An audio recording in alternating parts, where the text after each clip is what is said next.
가볍고 편안하게 운영을 하시는 게 이 스레드 채널의 특징이기 때문에 너무 격식 차려서 전문가스럽게 그렇게 운영을 하다 보면 고객들은 당신의 그런 스레드 채널을 그렇게 선호하지 않을 확률이 높습니다. 여기는 좀 재미없네. 무해하면 다르지 무해하니까요. 무해한노수의 노수입니다. 오늘은 우리가 스레드에 대해서 다뤄보도록 할게요. 지금 현재 계속 니즈가 올라오고 있는 추이기도 하고 인스타그램보다 성장시키기가 더 빠르고요. 더 가볍게 시작할 수 있는 게 또 스레드입니다. 진정성을 많이 표현을 하는 채널로서도 운용을 하고 있죠. 이미지나 영상으로서 후킹을 하는 것보다 내가 전하고 싶은 말, 그리고 사람들이 원하는 말, 이 말을 텍스트로 올렸을 때 진정 그들과 딥한 커뮤니케이션을 할 수 있는 채널이 스레드입니다. 그렇기 때문에 이 스레드를 제대로 활용을 해서 우리 브랜드만의 팬덤을 만드는 방법을 알려드리려고 합니다. 그래서 첫 번째로는 초기 세팅에 대해서 우리가 얘기를 좀 해볼게요. 우리가 일단 계정 브랜딩을 해야겠죠? 계정 브랜딩을 위해서 닉네임과 설명 문구, 프로필 이미지를 세팅을 쭉 해야 되고요. 두 번째로는 인스타그램과 연동을 꼭 시켜놔야 돼요. 근데 연동을 안 하시는 분들도 종종 있어요. 그럼 너무 아깝잖아요. 인스타그램에서 스레드 연동만 해놔도 인스타그램에서 올리는 콘텐츠가 스레드에도 자동적으로 아카이브 하면서 올라갑니다. 그럼 내가 별도로 스레드를 전략적으로 운영하지 않아도 스레드 또한 활동 중으로 되는 거고요. 근데 내가 스레드를 더 전략적으로 운영을 하겠다, 그럴 필요가 있다라는 분들은 오늘 이 콘텐츠에서 알려드리는 내용들로만 쭉 진행을 하시면 됩니다. 그리고 세 번째로는 처음으로 올리는 5개의 포스트가 굉장히 중요해요. 그래서 이 5개의 콘텐츠에 대해서 핵심만 쭉 말씀을 한번 드려볼까요? 첫 번째로는 이제 자기소개 스레드입니다. 처음 올라오는 콘텐츠에는 앞으로 올릴 거에 대한 소개가 들어가면 좋을 것 같고요. 그리고 다음은 핵심 인사이트를 제공해주는 스레드라고 봐주시면 될 것 같습니다. 짧지만 임팩트 있게 스레드를 구독해주시는 분들에게 다가갈 수 있는 그런 콘텐츠. 세 번째로는 참여 유도입니다. 예를 들어서 뭐 질문 같은 걸 남겨서 여러 가지 댓글들이 올라오고 거기서 안에서 또 소통이 일어날 수 있는 콘텐츠를 말씀드리고요. 네 번째로는 아무래도 스레드를 하는 플랫폼 자체가 좀 가벼운 느낌, 그리고 직설적인 느낌이기 때문에 가벼운 바이럴용으로 뭐 밈이나 이런 식으로 올려주시는 것도 포함이 되면 좋을 것 같아요. 유머러스한 것, 그렇죠. 아니면 내가 아재 개그를 좋아한다 라고 하면 아재 개그도 한번 올려주셔도 좋을 것 같고, 그렇죠. 가볍고 편안하게 운영을 하시는 게 이 스레드 채널의 특징이기 때문에 너무 격식 차려서 전문가스럽게 보이려고 그런 노력 안 하셔도 되는 채널이에요. 오히려 그렇게 운영을 하다 보면 고객들은 텍스트 기반으로 이 스레드의 콘텐츠를 보기 때문에 당신의 그런 스레드 채널을 그렇게 선호하지 않을 확률이 높습니다. 여기는 좀 재미없네. 네. 마지막으로는 고정 스레드 위에 보신 핀으로 이렇게 박혀있는 것들을 많이 보셨을 거예요. 자기소개 느낌과 동일하게 이 계정에서 얻을 수 있는 가치 같은 거를 좀 안내해주는, 이 스레드만 구독하셔도 정보의 뭐 80%는 얻어가실 수 있습니다 라는 식으로, 그런 식으로 진행을 하시면 좋을 것 같습니다. 두 번째로는 스레드를 운영하는 전략에 대해서 말씀을 드릴 거예요. 그래서 첫 번째로는 포스트의 톤을 3가지로 간략하게 쪼개보세요. 첫 번째로는 인사이트를 전달하는 것, 내가 알고 있는 지식을 뽐내는 거라고 생각을 해주시면 되시고, 이 시장에 대한 트렌드, 인사이트, 최신성의 정보, 이런 것들을 지속적으로 알려주는 것들이 중요하고요. 두 번째로는 유머러스한 것, 밈이랑 이런 짤 같은 것들을 활용을 하면서 더 친해지는 거예요. 근데 여기서 유의할 점은 내 타겟이 40, 50대야. 근데 20대의 밈들을 활용을 하면 안 되겠죠. 이런 부분들은 유념을 하면서 운영을 할 부분들이고요. 그리고 세 번째로는 질문형. 나는 이렇게 생각하는데 너네들은 어때? 이런 식으로 의견을 물어보는 거예요. 그러면서 댓글이 달렸을 때 아, 너는 이렇게 생각하는구나. 호응을 하면서 그들과 라포를 계속 형성을 하는 거죠. 이렇게 3가지로 쪼개서 운영을 하시면 됩니다. 두 번째로 얘기할 건 연속적인 포스트에 대한 전략이에요. 본문이 있으면 그 아래 댓글이 항상 있어요. 스레드는.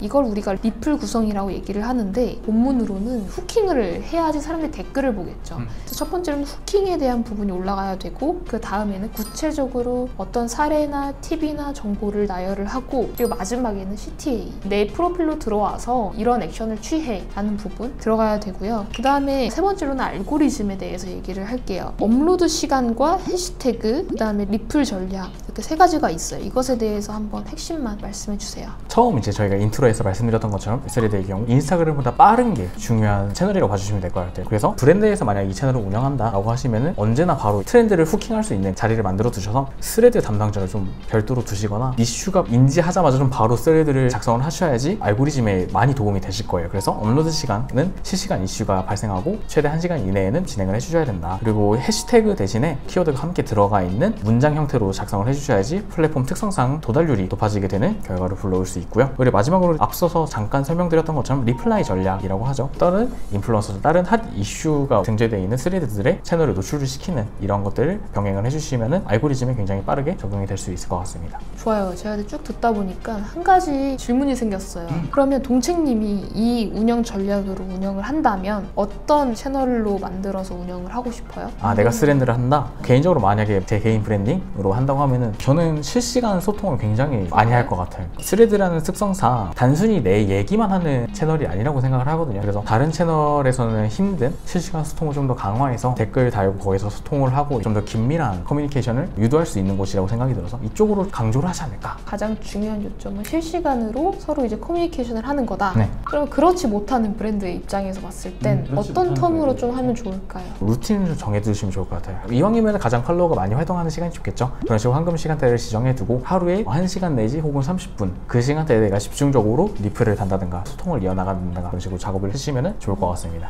맞아요. 운영 전략을 한 줄로 얘기를 하자면 텐션감 유지를 하면서 스레드 채널을 운영을 하시면 된다. 우리가 세 번째로는 우리의 팬을 만들어야 되잖아요. 1000명을 만들었어. 그 다음에 우리가 10,000명까지 도달을 해야 돼요. 이때 어떤 전략을 쓰면 좋냐? 첫 번째, 참여 중심의 운영을 해야 된다. 예를 들어서 우리가 질문을 던져요. 요즘 이러한 이슈가 대두가 되는데 너희 생각은 어때? 이런 식으로 커뮤니케이션을 해야 된다라는 부분들. 그리고 두 번째로는 캐릭터화. 보통 우리가 이지텍 촬영을 할 때도 가면을 쓰고 하나의 캐릭터화를 진행을 하잖아요. 이름도 나이도 모르는 사람이 얘기를 하는 것과 사람들의 인지 속에는 낯섦이란 게 사라지거든요. 우리가 낯가린다고 하잖아요. 그쵸. 내가 잘 알지 못하는 사람이 내가 좋대. 신고해야 되죠. 그래서 많은 브랜드들이 이렇게 캐릭터성을 부여를 하는 이유가 똑같은 얘기를 전달을 해도 우리만의 캐릭터가 말하는 것과 내가 말하는 것과 첫 대면하는 이 포인트에서 낯섦이 많이 내려가기 때문에 허들을 낮춘다. 그쵸. 단번에 친밀감 형성하기 위해서 이 캐릭터를 많이 부여를 하죠. 그래서 우리가 뽀로로 이런 캐릭터 굉장히 좋아하잖아요. 환장하죠. 의약품으로 봤을 때 밴드 아이들이 싫어하죠. 비타민C 셔서 싫어해요. 그러니까 거기에 뭘 붙여요? 뽀로로를 붙이죠. 그래서 보면 편의점도 아래 아이들이 많이 보는 매대 위치에는 캐릭터가 있는 아이들의 시선대에 눈을 가려야 돼요. 세 번째로는 커뮤니티형, 정기적으로 이런 시리즈를 계속 제공하는 것. 예를 들어서 마케팅 월간 리포트를 정기적으로 전달을 해준다든지 팬덤 네이밍을 따로 부여하는 것. 많은 인플이나 유튜버 분들이 하는 거죠. 그쵸. 예를 들어서 무해한 노수예요. 무해한 노수니까 그럼 우리 팬클럽 이름을 유해한 팬들.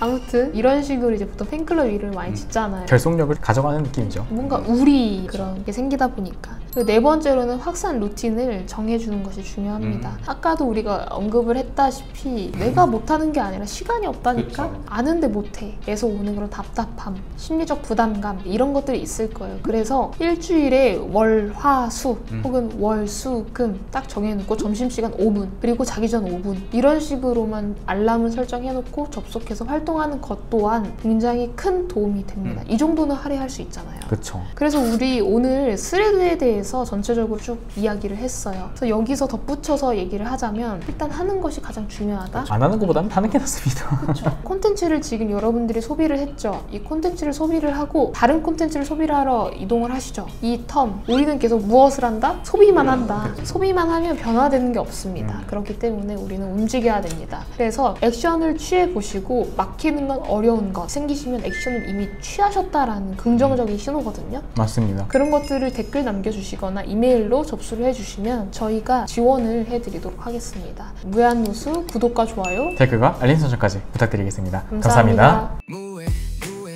무해한 마케팅 모두에게 무해하게 그러나 날카롭게 무해한 노수 세상에 없는 마케팅 노수가 합니다. 무해한 노수 사람을 지키는 마케팅